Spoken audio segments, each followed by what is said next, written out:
Fala aí, calculista, tô eu aqui de novo, seu amigo Pedro, engenheiro civil, especialista em estruturas, e nós estamos aqui hoje para mais um vídeo no nosso canal, e essa vai ser a aula número 4 da nossa sessão de estudos de cálculo estrutural. Se você se lembra, nós já vimos na aula 1, nós estudamos estado limite de serviço, nós vimos bem a fundo as formulações para cálculo das flechas, considerando fissuração, considerando fluência. Nós vimos como os softwares comerciais eles fazem esse cálculo e como entender, né, os visualizadores e os relatórios que eles apresentam.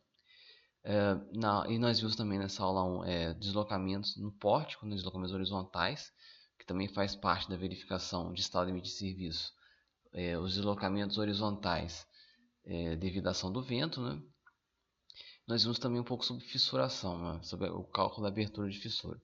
Na aula 2, nós partimos por um tema bem interessante, que são os nós semirrígidos, né? Que seria a análise linear com redistribuição de esforços, onde a gente, para simular no software, a gente utiliza, a gente lança a mão do artifício de ligações semirrígidas, né?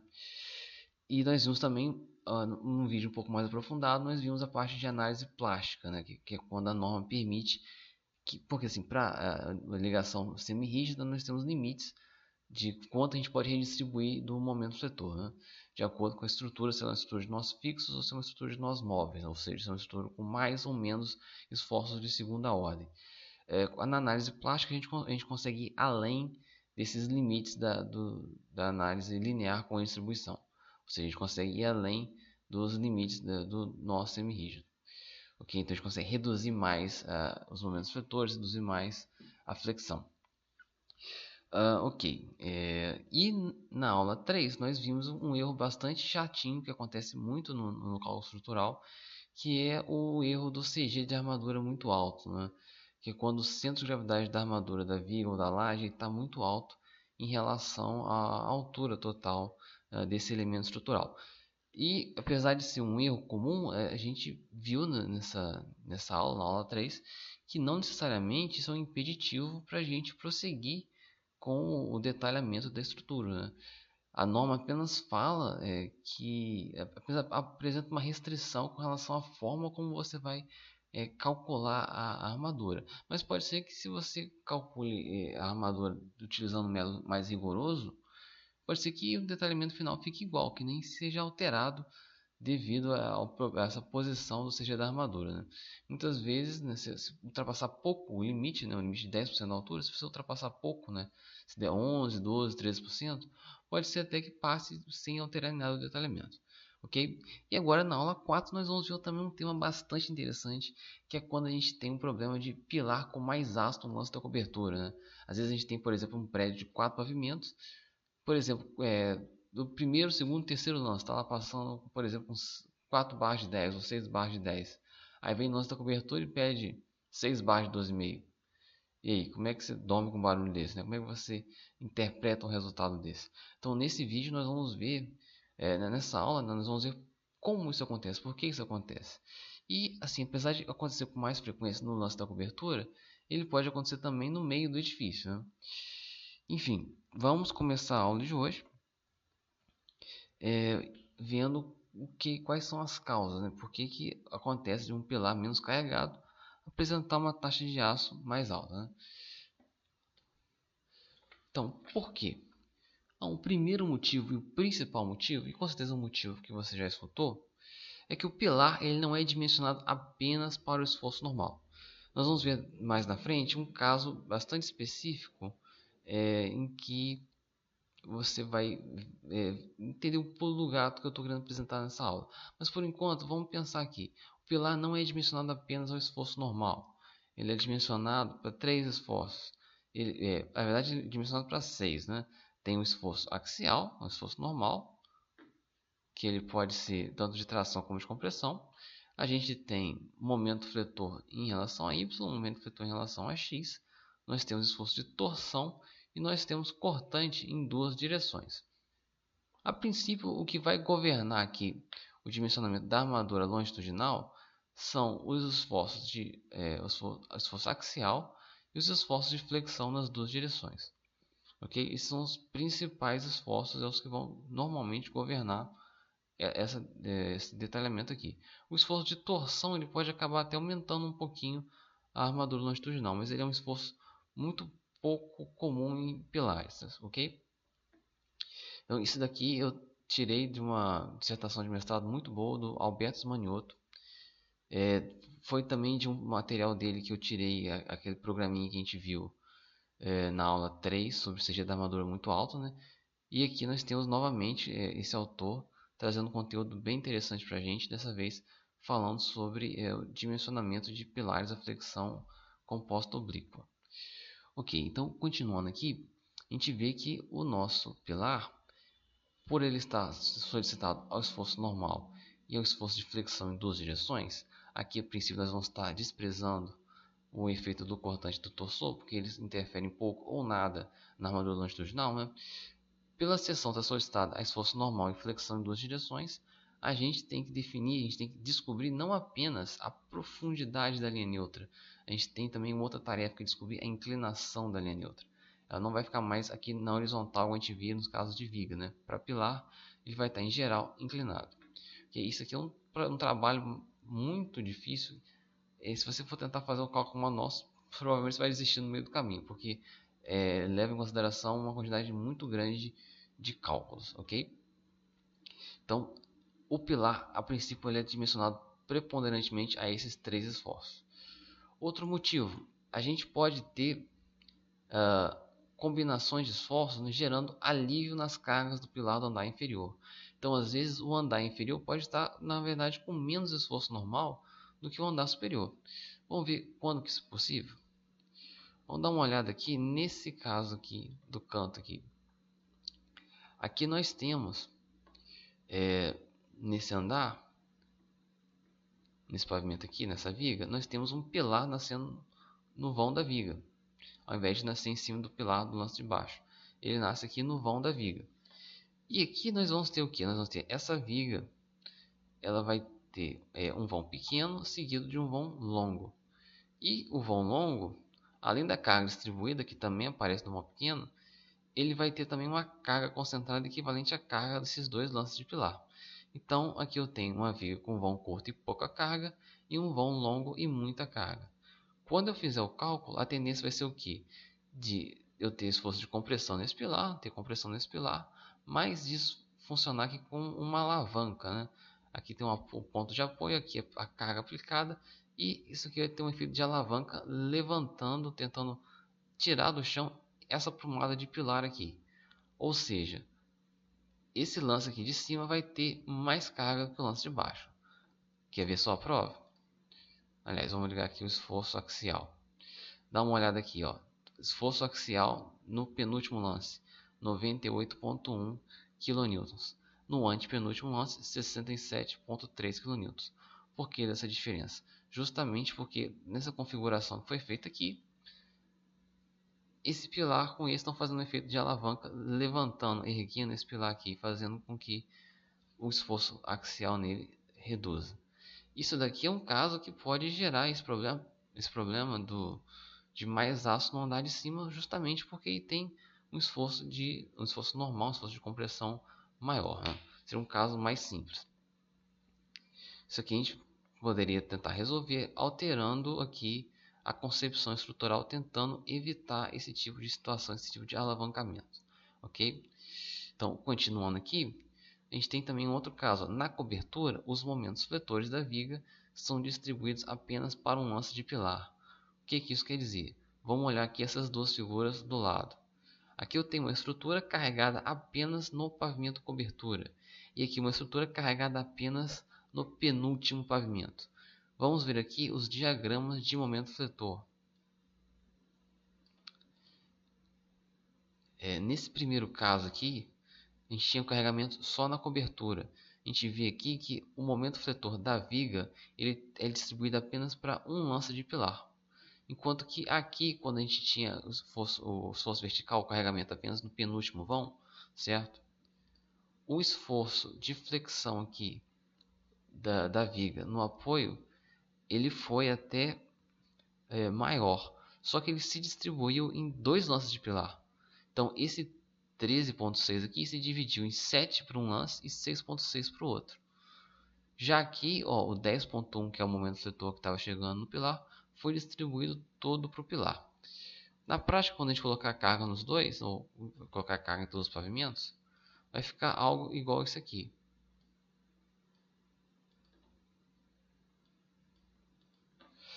Olha aqui, aqui a gente tem todas as situações, né? Carregamento em todos os pavimentos. Vamos dar uma olhada aqui, ó, 12.3 kN vezes metro no lance de cá. Aqui embaixo 10.4 e no lance inferior aqui 7.8 e 8.2. Então a gente viu aqui que o pior caso em relação a momento fletor, o caso onde a gente teve o momento fletor mais alto, foi justamente aqui no pilar junto à viga de cobertura, por causa desse fator que eu mencionei. Quando a gente tem aqui apenas no pilar de cobertura, nós temos apenas um lance para absorver o momento fletor da nossa viga. Então isso daqui muitas vezes vai gerar, né, um momento fletor maior no lance de cobertura, e como a gente viu, o pilar é dimensionado não só esforço de axial, esforço de compressão ou tração, ele tem também o esforço de flexão, que pode realizar um papel importante no dimensionamento dessa estrutura. Okay, então continuando aqui, a gente pode ter pavimentos diferentes com características diferentes, né? Já foi um pouco do que a gente viu aqui nesse caso, onde a gente tinha o alavancamento aqui, né? A gente poderia ter também pé direito diferente de dois pilares consecutivos, nós poderíamos ter FCK diferente, nós poderíamos ter uma seção diferente, ou nós poderíamos ter também aqui a concepção estrutural diferente também. Vamos dar uma olhada nesse prédio aqui.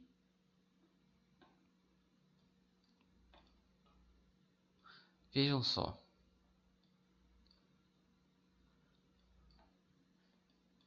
Esse pilar aqui, nos dois primeiros andares, é um pilar intermediário, né? Um pilar interno. Daqui para cima ele é um pilar de canto. Então, o que a gente percebe? Que o momento fletor ele era baixinho aqui nesse pilar, porque ele era um pilar intermediário, né? Então teoricamente há pouca transferência de esforço de esforço de flexão para os pilares. Já aqui, esse pilar virou um pilar de canto, né? Aqui era um pilar interno, dos dois primeiros lances pilar interno, daqui para cima um pilar de canto. Então a tendência no pilar de canto também é de surgir um momento fletor maior. Então aqui mesmo a gente está vendo 4.5 kN vezes metro e 3.3, bem maior do que os esforços que surgiram aqui quando o pilar interno. O esforço máximo que surgiu aqui foi 2.2. Deixa eu confirmar aqui embaixo, é isso mesmo. O esforço máximo no momento fletor nos dois pilares iniciais foi de 2.2 kN vezes metro. Então aqui a gente já viu que quando a gente muda também a concepção estrutural ou a própria arquitetura de um pavimento para o outro, e aqui no caso fazendo um pilar deixar de ser um pilar intermediário para se tornar um pilar de canto, isso aqui também vai refletir nos momentos fletores atuantes na estrutura e consequentemente na economia ou não, né, ou no prejuízo de aço no nosso pilar, ok? Então aqui pilar com características diferentes de um pavimento para o outro, é normal a gente ter diferenças na armadura.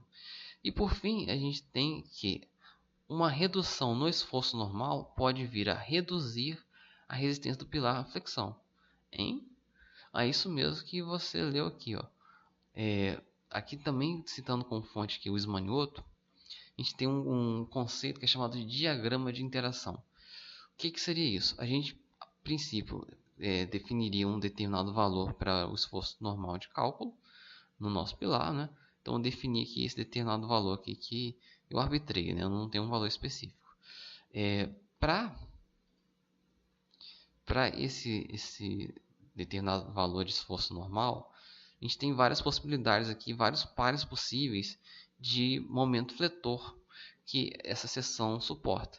Então, por exemplo, se a gente tiver só momento em x e adotar o momento em y igual a zero, a gente estaria nesse pontinho aqui.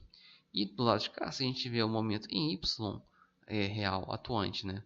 Momento em y atuando aqui e momento em x igual a zero, nós teríamos aqui essa capacidade de resistir à flexão. E aqui nós teríamos casos intermediários em que é a combinação de flexão nas duas direções. Então, quando eu ligo esses pontos aqui, eu crio esse diagrama aqui, que é o diagrama de interação, e todo trio, né, de coordenadas de carga, né, n, mx e my, que a gente plotar nessa curva de interação, se ficar dentro da curva de interação, ou seja, se ficar dentro aqui dessa área, é porque o pilar ele consegue resistir a esse trio de esforço. Agora, se esse ponto, se essa coordenada ficar do lado de fora do diagrama de interação, é porque esse pilar, com esse detalhamento, ele não tem capacidade para combater esses esforços aqui que estão sendo necessários no projeto, ok? Então, aqui a gente faz isso para um valor de esforço normal. Se a gente for repetindo esse mesmo processo para outros valores de esforço normal, nós vamos ter uma curva em 3 dimensões representando esse conceito, ok? Então, se a gente for observar, aqui a gente tem o eixo XY. Aqui vai ficar melhor da gente visualizar também, referência do Ismanioto. Embora eu acredite que, se não me engano, se não me falha a memória, essa figura aqui vem do livro do Péricles Fusco. Enfim, aqui ó, onde tem, aqui está a origem, né? Aqui está o eixo Z, aqui o eixo X e aqui o eixo Y. E o legal da gente fazer essa representação em perspectiva é que a gente consegue enxergar também a parte aqui em 3D, né? Então aqui seria um caso em que não há momento fletor, certo? Não há, desculpa, não há esforço normal é igual a zero, mas há momento fletor nas duas direções. Vindo aqui para baixo, a gente muda o esforço axial de desligado, né, de zero, de nulo, a gente passa a ter um valor de tração, né? Daqui para baixo, o esforço axial no pilar é de tração. E a gente percebe que quanto maior é a tração, menor aqui está a largura da curva, né? Ele vai estreitando até que chega num ponto, chega apenas um ponto, né? Então, quanto maior o esforço de tração, menor está sendo a capacidade dessa seção de suportar o momento fletor em ambas as direções. Okay? Então, a gente vê aqui que o ponto final é um caso onde o esforço de normal é máximo e o momento nas duas direções é nulo, que é um caso de tração simples. E quando a gente sai aqui da região de esforço normal nulo e sobe no diagrama, a gente começa a ter os casos de compressão. E o que a gente percebe? Que quando a gente começa a acrescentar carga de compressão, a resistência do pilar dessa seção, a flexão, a resistência à flexão, ela aumenta ao invés de diminuir. A largura da superfície de interação, ela aumenta. Depois, a partir de um determinado ponto, aqui a gente tem uma inflexão, e aí sim ele começa a diminuir à medida que eu vou aumentando o esforço normal. Isso daqui faz sentido se você pensar no que a gente faz com a proteção, né?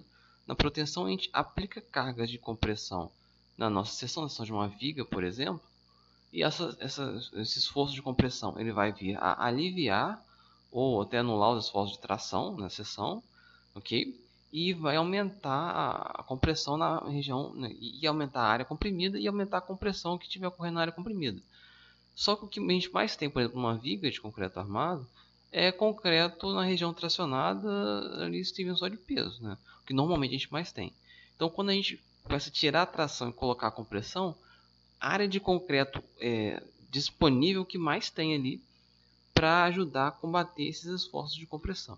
Então a gente começa a ativar áreas da nossa seção que antes estavam meio que sem finalidade. Com isso a gente consegue aumentar, a gente consegue esse acréscimo de resistência aqui à flexão quando a gente aumenta, quando a gente aplica um esforço normal de compressão. Isso aqui explica o nosso problema aqui do pilar de cobertura. Às vezes no penúltimo lance a gente está aqui, ó. A gente tem aqui um determinado esforço normal, que para esse esforço normal a resistência à flexão está aqui. E quando a gente tem um lance superior, às vezes a gente está mais abaixo na curva e a resistência nesse ponto aqui, a flexão, ela é menor. Então, às vezes, para o mesmo momento fletor, nem precisa aumentar o momento fletor. Às vezes, para o mesmo momento fletor, e às vezes, pasmem, para um momento fletor menor, para um esforço normal menor e um momento fletor menor, a seção não passa. Ok? Isso que nós vamos ilustrar daqui a pouco. Ó, tem aqui um programa PCalc, que é um programinha gratuito que tem na internet. criado, se eu não estou enganado, é o Sander, o nome do... Deve ter aqui.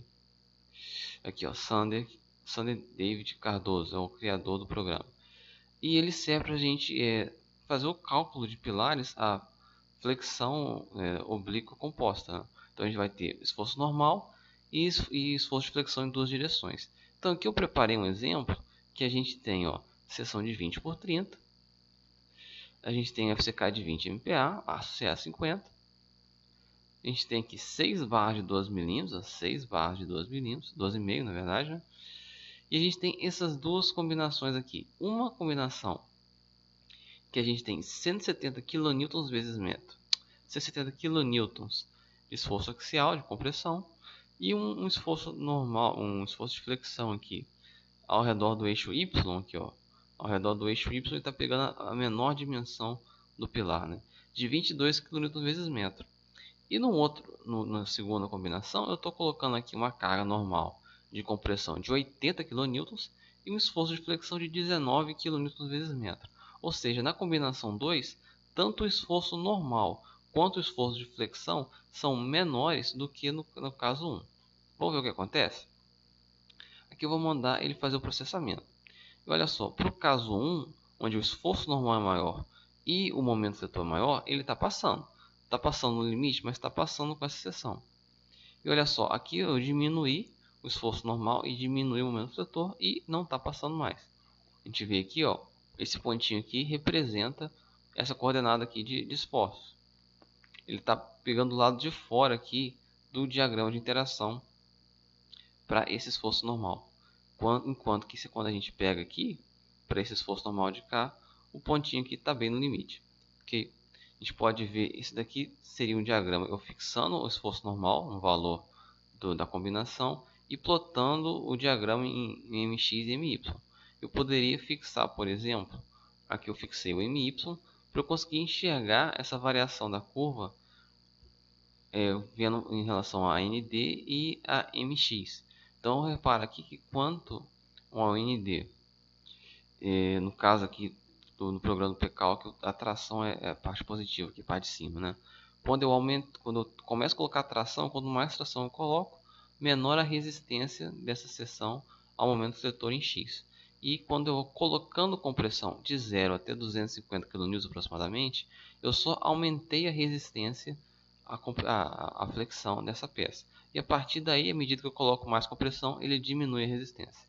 Se eu colocar aqui de N com MY, né, travando o MX, eu tenho o mesmo caso. Okay? Eu começo quando eu coloco tração, a resistência à flexão diminui. E quando eu coloco compressão aqui até essa faixa de 250 kN, a minha resistência à compressão ela vai aumentar.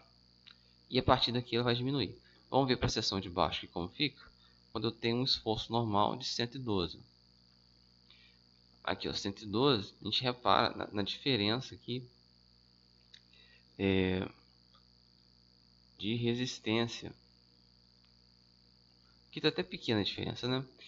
Mas a gente ilustra aqui os dois casos distintos, né? Com ND de 238 e com ND de 112, certo? Aqui, ó, para o caso de NX, de IMX e NMY, ok? Então isso aqui que eu tinha para ilustrar, aqui realmente o caso mais crítico, o caso mais comum de dar esse problema é quando eu tenho um esforço normal menor e uma flexão maior. Mas mesmo com flexão menor pode ocorrer. Essa aqui é uma das principais contribuições que eu estava querendo trazer nesse vídeo, porque esse conceito do diagrama de interação é um pouco raro da gente ver em livros de concreto armado, em apostilas, em sala de aula. E ele é extremamente importante para a gente entender o funcionamento do mecanismo de resistência do pilar, né? E para viga a gente vai lá e calcula a linha neutra e a gente entende lá a profundidade da linha neutra, quanto maior a altura útil, maior vai ser a resistência, enfim. Agora, para pilar já é um pouco mais complexo. Enfim, e voltando aqui, então, basicamente, o que acontece então se o meu pilar está dando mais aço no andar de cima do que no andar de baixo, né? Quais são os meios para eu conseguir resolver essa situação? Então, o meio mais eficaz é a gente, de alguma forma, conseguir diminuir esse momento fletor. Okay? Que aumentar o esforço de compressão aumentaria a resistência, mas aumentar a compressão seria difícil, a gente teria que rearranjar a concepção estrutural do pavimento. É até possível, mas a princípio aqui o mais simples seria a gente atacar o momento fletor e tentar vir a diminuir esse momento fletor, ok? Então, o que a gente poderia, quais seriam as alternativas, né? Uma alternativa seria a aplicação de uma ligação semirrígida entre a viga e o pilar, porque assim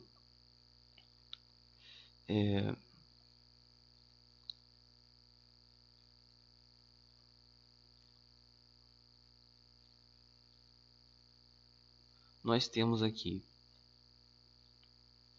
essa viga está distribuindo aqui um determinado momento fletor para o pilar, ok? Esse momento fletor, se eu colocasse aqui uma ligação semi-rígida, o engastamento aqui diminuiria, o momento fletor da viga iria se reduzir e, consequentemente, o momento fletor distribuído para o pilar também iria ser reduzido. Então, a gente poderia, né, a mesma coisa do lado de cá. Então, a gente poderia, com isso, conseguir uma redução no momento fletor, reduzir o momento fletor, conseguir reduzir também a área de aço nesse caso. Uma outra situação, uma outra alternativa que a gente teria, que aqui talvez não seja tão conhecida também, seria aumentar a seção da viga ou considerar a seção como T. Ok, mas que diferença isso faz, né? O que acontece? A gente tem aqui o cálculo estrutural, né, quando a gente faz o cálculo pórtico-espacial, os esforços vão buscar os elementos com maior rigidez, né? O critério é basicamente de distribuição dos esforços é esse. A gente tem o teorema do trabalho mínimo, né, em que os elementos estruturais eles procuram se deslocar, né, eles procuram os esforços, procuram se deslocar ao longo da estrutura de forma a produzir os menores deslocamentos. Se produzir os menores deslocamentos, nós vamos ter os menores trabalhos, né, realizados. Então, quando a gente aumenta a seção da viga, os esforços vão procurar mais a viga. Se você tem um pilar aqui e a gente vai aumentando a seção, a tendência nossa vai ser o que? Esse momento negativo aqui diminuir e o momento positivo aumentar. Essa ligação aqui do pilar com a viga, à medida que eu enrijeço mais e mais a viga, vai se aproximar de uma rótula. Ao passo que ao contrário, se eu mantiver constante a seção da viga e começar a aumentar a seção do pilar, o pilar vai ficar cada vez mais robusto em relação à viga e essa ligação vai se aproximar cada vez mais de um engaste. E o momento negativo aqui vai aumentar cada vez mais. Com isso, o momento negativo também transferido ao pilar também vai aumentar. Vamos dar um exemplo simples aqui. Deixa eu ver qual é a seção dessa viga. Tá 20 por 50. 20 por 50 viga. E o pilar também está com 20 por 50. Eu tenho uma seção aqui de 20 por 70 preparada. Antes vamos guardar o valor. 5.6 aqui e 9.9 aqui.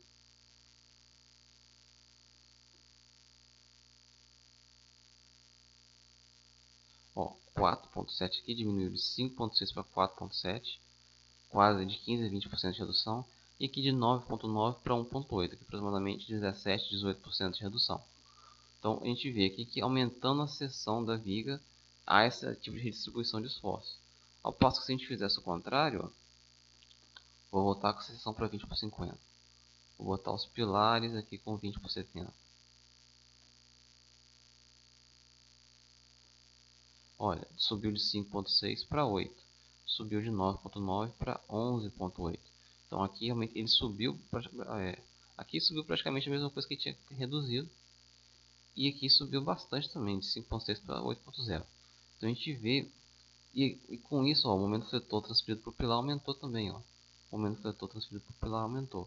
Então a gente aumentar a seção da viga, ou às vezes a gente verificar a possibilidade de considerar a mesa colaborante dessa viga para poder aumentar a rigidez dela, são critérios que permitem que a nossa análise estrutural resulte em momentos fletores menores chegando ao pilar. E outra solução seria rotacionar o pilar, né, se a arquitetura permitir. Porque ao passo que eu rotaciono o pilar, ocorre o mesmo critério. Né? Se eu tenho aqui 70 nessa direção e 20 na direção oposta, eu vou ter uma rigidez da flexão em relação a esse eixo aqui que a viga está tentando fletir o pilar.